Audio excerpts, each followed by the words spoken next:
इस समय अफगानिस्तान में जिस तरह खुशी की लहर दौड़ रही है, एक हर्षोल्लास का समय चल रहा है, वो अपने आप में वहाँ के अफगानियों के लिए बहुत उपलब्धि मानी जा रही है। और पूरे विश्व में ये बातें हो रही हैं कि हाँ, जिसको अमेरिका ने नहीं हरा पाया, आज वो ही पाकिस्तान को हराने में लगा हुआ है और पाकिस्तानी सेना को दौड़ा दौड़ा कर मारने में लगा हुआ है। बहुत कुछ चल रहा है इस वक्त जियो पॉलिटिक्स में। और अब बात ये भी आ रही है कि जिस तरह पिछले कुछ दिनों में अफगानी लड़ाकों ने जिस तरह पाकिस्तानी सेना को परेशान करके रखा है, वो अपने आप में बहुत बड़ी उनके लिए उपलब्धि है। और पाकिस्तानी सेना और पाकिस्तान के प्रधानमंत्री शहबाज शरीफ ये बात भी कह रहे हैं, किससे, सऊदी अरब से, हमने जो मिनी नाटो बनाने का आह्वान किया था वो कहाँ गया और अब हमारे समर्थन में आप क्यों नहीं आ रहे। वैसे पहले कहा जा रहा था कि एक देश के ऊपर अगर हमला होता है तो दूसरा उसका पक्ष लेने के लिए आएगा,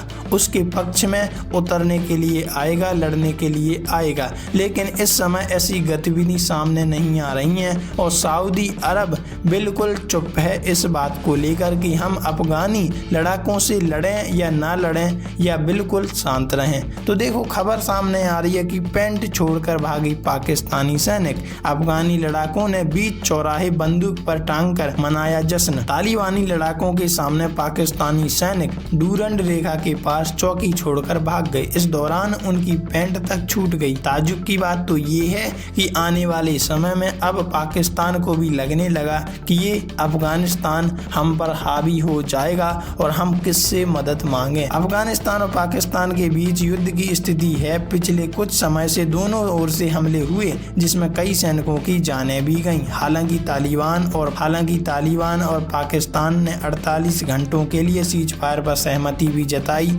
इस बीच एक अहम खबर सामने निकल कर आ रही है कि तालिबान के लड़ाकों ने पाक सैनिक की पैंट को हथियार पर टांग कर जश्न मनाया। दरअसल दावा किया जा रहा है कि पाकिस्तानी सैनिक डूरंड रेखा के पास की चौकियों को छोड़कर भाग खड़े हुए। इस दौरान अफगानिस्तान के लड़ाकों ने उनके हथियार लूट लिए। इतना ही नहीं, तालिबान सैनिकों ने पाक सैनिकों की उतरी हुई पैंट को भी उठा लिया और एक चौराहे पर खड़े होकर जश्न मनाया कि कैसे हमने इन्हें खदेड़ दिया और ये भागते हुए नजर आए। इस दौरान उन्होंने पाक सेना की पैंट को बंदूक पर टांगकर जीत का दावा किया। पाकिस्तानी सैनिकों के हथियार किए जब्त। अफगानिस्तान के पत्रकार दाऊद जुनाबिस ने बताया कि तालिबान के जवाबी हमले के दौरान पाकिस्तानी सैनिक डूरंड रेखा के पास चौकियां छोड़कर भाग गए। अफगान लड़ाकों ने उनके हथियार जब्त कर लिए। उन्होंने इसे